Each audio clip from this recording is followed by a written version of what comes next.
नमस्कार दोस्तों, SBS online academy Kuchaman city में आपका स्वागत करता हूं, अभिनंदन करता हूं। मैं जेएस सर आपके लेके आया हूं आपके लिए साइंस का बहुत ही महत्वपूर्ण पाठ कक्षा 6 से लेकर 10 तक की पूरी साइंस यानी पूरे पाठ को अपन एक एक पाठ को करते बहुत ही शानदार तरीके से अपन एक एक पाठ को अच्छी तरीके से पढ़ेंगे कि क्वेश्चन कहाँ से बनेगा और क्वेश्चन।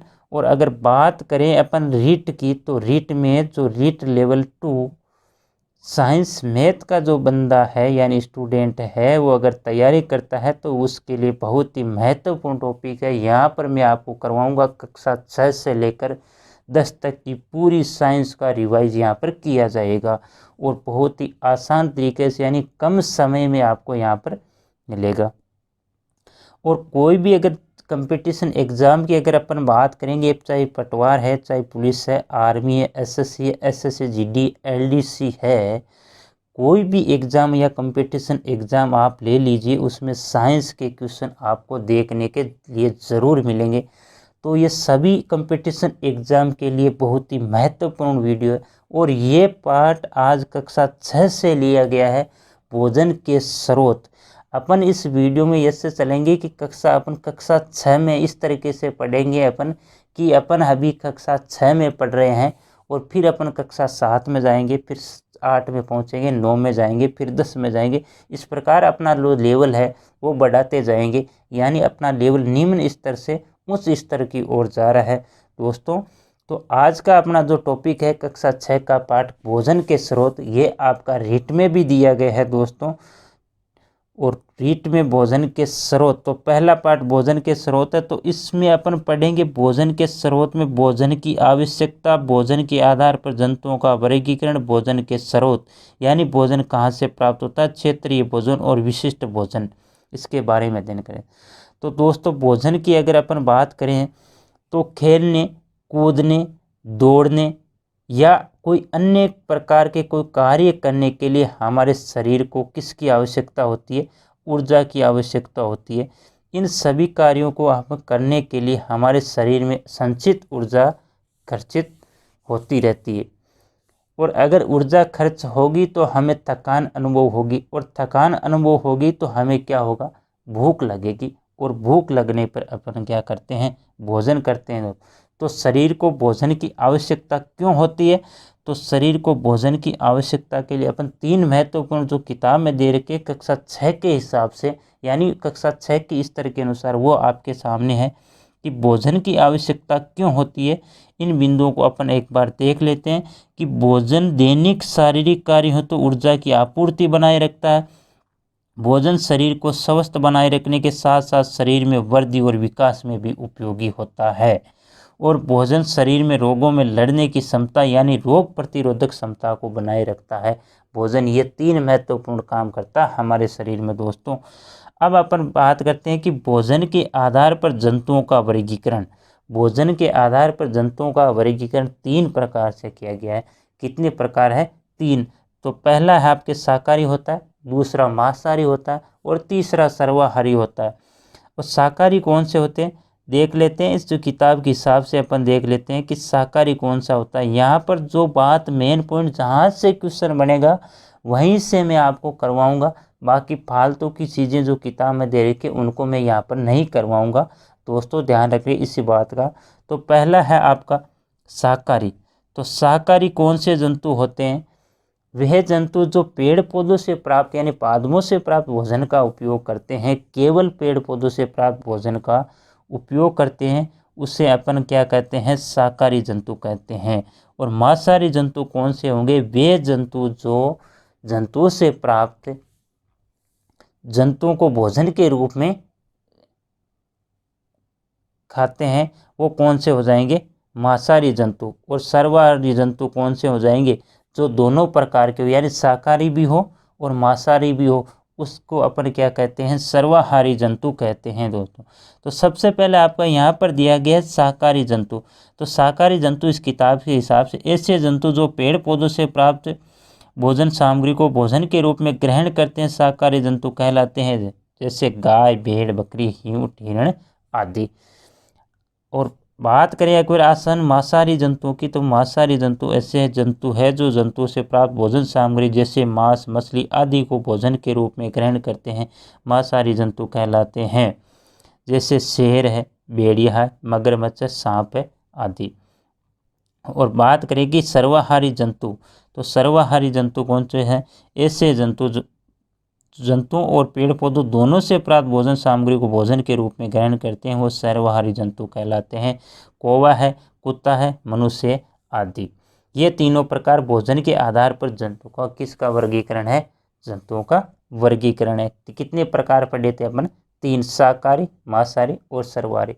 यानी जो पेड़ पौधों से प्राप्त भोजन का उपयोग करता है वो सर्वाहारी है, जो केवल मांस का उपयोग करता है वो मांसाहारी है, जो दोनों का उपयोग करता है वो सर्वाहारी हो गया। अब अपन चलते अगले टॉपिक पर चलते हैं कि भोजन के क्या क्या स्रोत हैं, यानी भोजन के स्रोत, यानी भोजन अपन कहाँ से प्राप्त करते हैं, भोजन कहाँ से प्राप्त करते हैं। तो भोजन अपन कहाँ से प्राप्त करते हैं दोस्तों?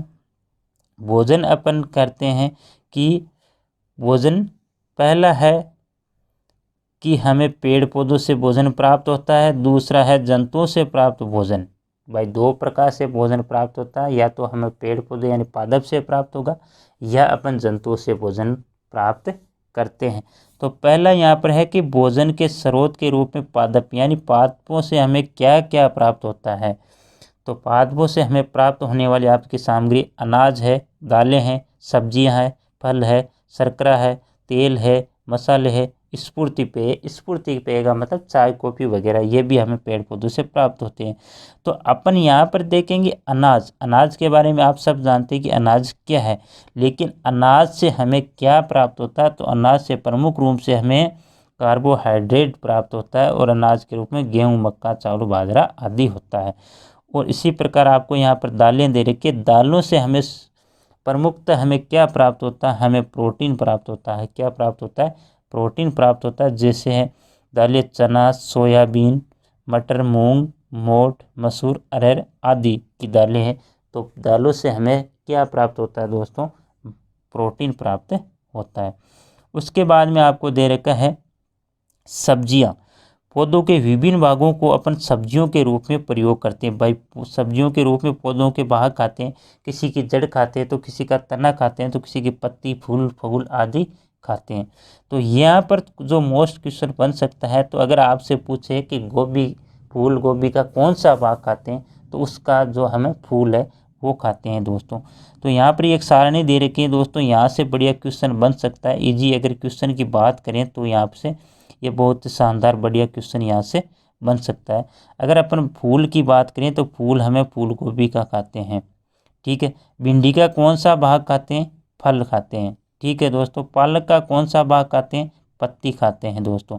आलू का कौन सा भाग खाते हैं? ये क्वेश्चन कई बार कंपटीशन एग्जाम में आ चुका है। कौन सा भाग खाते हैं? तना खाते हैं। और मूली का या गाजर की बात करें तो कौन सा भाग खाते हैं? जड़ खाते हैं। अब अगर अपन फल की बात करें, जो केले वगैरह फल है उनकी बात करें, तो उनसे भी हमें शरीर को क्या होती है? ऊर्जा प्राप्त होती है। अगर यहाँ पर फल, आप सब फल के बारे में आप सब जानते हैं, तो पौधों से प्राप्त जो फल सूखने के बाद खाद्य पदार्थों के रूप में उपयोग किया जाता है, उसे अपन क्या कहते हैं? सूखे मेवे कहलाते हैं। क्या कहलाते हैं दोस्तों? सूखे मेवे कहलाते हैं। अब अपन बात करते हैं शर्करा की, यानी किसकी? शर्करा या शुगर की। शर्करा, शर्करा गन्ने से प्राप्त होती है, यानी पेड़ पौधों से प्राप्त होती है, लेकिन आजकल किसका उपयोग किया जाता है? चुकंदर से भी शर्करा का निर्माण किया जाता है दोस्तों। ध्यान रखना, शर्करा का निर्माण किससे किया जाता है? गन्ने के अतिरिक्त चुकंदर से भी शक्कर बनाई जाती है। इसको भी अपन भोजन के रूप में ग्रहण करते हैं। उसके बाद में आपके मसाले दे रखे हैं। मसाले भोजन को स्वादिष्ट बनाने के लिए, पौष्टिक बनाने के लिए अपन किसका प्रयोग करते हैं? यानी इसका उपयोग तो ज़्यादा नहीं करते, अल्प करते हैं, यानी उसकी मात्रा कम ही उपयोग में लेते हैं, तो भोजन को स्वादिष्ट या पौष्टिकता बनाने के लिए। जैसे यहाँ पर मसाले कौन कौन से? सौंठ, हल्दी, लौंग, सौंफ, काली मिर्च, तेज पत्ता, बड़ी इलायची, जीरा आदि बहुत ऐसे प्रयोग में लाए जाते हैं। ये मसालों के उदाहरण हैं, आप सब जानते हैं, ठीक है। उसके बाद अपन आता है तेल, यानी ऑयल। ऑयल तेल हमारे भोजन का महत्वपूर्ण घटक है, यानी भोजन के रूप में हमें तेल का उपयोग करते हैं वो भी हमें पेड़ पौधों से ही प्राप्त होता है, यानी पादप से ही प्राप्त होता है। और तेल हमें मुख्यतः विभिन्न पदार्थों के बीज और फल से प्राप्त होता है। यानी तेल हमें कहाँ से प्राप्त, या तो बीज से या फल से प्राप्त होता है। दोस्तों तेल कहाँ से प्राप्त होता है, पौधे के कौन से भाग से प्राप्त होता है, बीज एवं फल से प्राप्त होता है। और सोयाबीन है, नारियल है, सरसों है, मूंगफली है, तिल है, सूरजमुखी है, आदि से हमें तेल प्राप्त होता है। तेल के बाद में स्फूर्ति पेय, स्फूर्ति यानी चाय और कॉफ़ी। स्फूर्ति का मतलब चाय और कॉफ़ी से संबंधित चाय के पौधे की पत्तियों को सुखाकर चाय तैयार की जाती है, जिनका हम स्फूर्ति पेय के रूप में उपयोग करते हैं। इसी प्रकार कॉफ़ी के पौधे के बीजों को कॉफ़ी का पाउडर बनाया जाता है। तो अगर आपसे पूछे कि चाय में हमें पौधे के कौन सा भाग लेते हैं तो पौधे का कौन सा भाग लेते हैं, पत्ती लेते हैं। अगर आप कॉफ़ी की बात करें तो कॉफ़ी के कौन सा, यानी कॉफ़ी का जो बीज है, कॉफ़ी के पौधा है, उनका बीज को अपन कॉफ़ी के रूप में उपयोग करते हैं। ध्यान रखना दोस्तों, यहाँ से बहुत बढ़िया क्वेश्चन बन सकता है। भोजन के स्रोत के रूप में जंतु, यानी अपन भोजन का दूसरा स्रोत कहाँ से है, कहाँ से मिलता है भोजन, जंतु से प्राप्त होता है। तो जंतु से क्या क्या प्राप्त होता है इनके बारे में अपन देखेंगे। तो यहाँ पर पहला आपको दे रखा है, कौन सा दे रखा है कि भोजन के रूप में जंतु से हमें दूध और दूध से बनने वाले उत्पाद मिलते हैं। शहद हमें जंतुओं से प्राप्त होते हैं, अंडे अपन जंतुओं से प्राप्त होते हैं, मांस भी जंतुओं से प्राप्त होते हैं। दूध व दूध से प्राप्त होने वाली, भाई दूध से बनने वाले उत्पाद कौन कौन से, दूध है, पनीर है, घी है, दही है, छाछ, ये सभी प्रकार किससे बनते हैं, दूध से। और दूध कहाँ से प्राप्त होता है, जंतुओं से। ठीक है, ये साधारण सी बात है दोस्तों। उसके बाद है शहद। शहद का प्रमुखता से भाई मधुमक्खी किस में प्राप्त होता है, भाई जंतुओं से प्राप्त होता है। तो इसका प्रमुखता उपयोग किस में होता है, इसमें औषधीय गुण पाए जाते हैं, इसलिए इसका उपयोग औषधीय दवा बनाने के उपयोग में किया जाता है।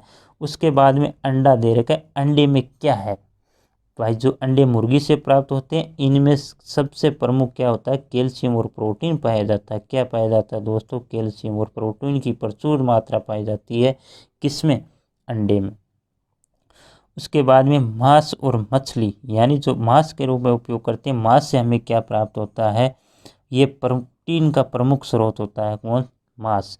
अब क्षेत्रीय भोजन यहाँ पर दे रखा है कि क्षेत्रीय भोजन का मतलब है क्षेत्र विशेष में बनाए जाने वाला भोजन, क्षेत्रीय विशेष। जैसे अपन राजस्थान की अगर बात करें तो राजस्थान का हमें प्रसिद्ध क्या है, दाल बाटी चूरमा। और अगर पंजाब की बात करें तो मिस्सी रोटी सरसों का साग प्रसिद्ध है।